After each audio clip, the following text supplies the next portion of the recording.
معیشت میں سود ان کی گھٹی میں پڑا ہوا تھا. آپ کسی سود خور کو بولو سود چھوڑ دے, وہ کہے گا یار اس سے زیادہ پیسہ کمانے کا آسان اور بہترین طریقہ دنیا میں نہیں ہے. سب سے آسان طریقہ پیسہ کمانے کا سود ہے. یہ ہو سکتا ہے کہ اگلا قرضہ لے کے بھاگ جائے, اس کا طریقہ ہے رہن رکھو. سمجھ رہے ہو نا, کوئی پراپرٹی کے کاغذات بطور رہن کے رکھ لو. عرب کیسے کرتے تھے, ادھر 1 کروڑ روپے دیا اور رہن میں اس کی زمین رکھ لی اپنے پاس کہ بھائی یہ زمین یا گھر تمہارا ہے جب تک میں قرضہ نہیں دے دیتا. اب قرضہ ملنے کا بھی یقین ہے, نہیں ملا تو آپ یہ پراپرٹی آپ کی ہوئی اور اس پہ پروفٹ بھی مل رہا ہے. پھر اس پروفٹ پہ ڈبل پروفٹ. اس مہینے قسط نہیں دی, کوئی بات نہیں یار اگلے مہینے ڈبل دے دینا. آئی بات سمجھ میں؟ اگلے مہینے نہیں دی یار تمہیں میں چھوٹ دے رہا ہوں, اس سے اگلے مہینے کیا کر دینا, ڈبل کا ڈبل کر دینا. اضعافا مضاعفہ قرآن کہتا ہے, دگنا در دگنا کر کے لیتے تھے.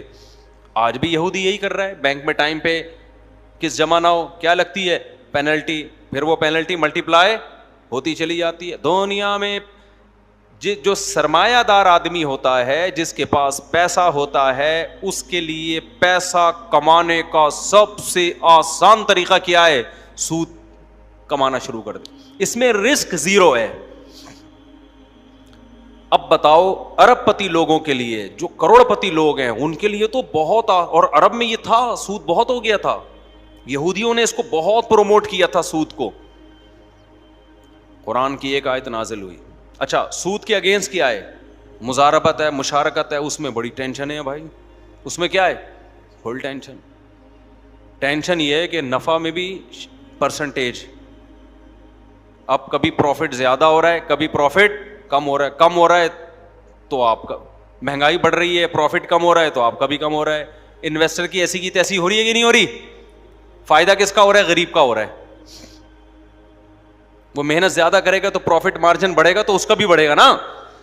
اب مجھے ایک بات بتاؤ, میں 1 لاکھ روپے آپ کو دیتا ہوں, بولتا ہوں مجھے ہر مہینے 2000 روپے چاہیے. اب آپ محنت زیادہ کرو کم کرو, پروفٹ اس کا رزلٹ نکلے نہ نکلے, مجھے میرا 2000 ملے گا. میرے تو مزے لگ گئے. آپ کی رقم اگر ڈوب گئی قدرت کی طرف سے, کچھ بھی ہو گیا, آپ 2000 کے پابند ہو گئے, الٹا اور قرضہ چڑھے گا آپ کے اوپر. غریب آدمی کا بیڑا غرق ہوا کہ نہیں ہوا؟ پھر وہ اس قرضے کو اتارنے کے لیے غفار سے قرضہ لے گا, 2000 وہاں.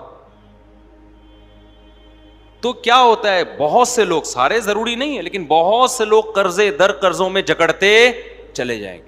لیکن اسلام نے کیا کہا کہ رسک کون لے گا, انویسٹر. میں اگر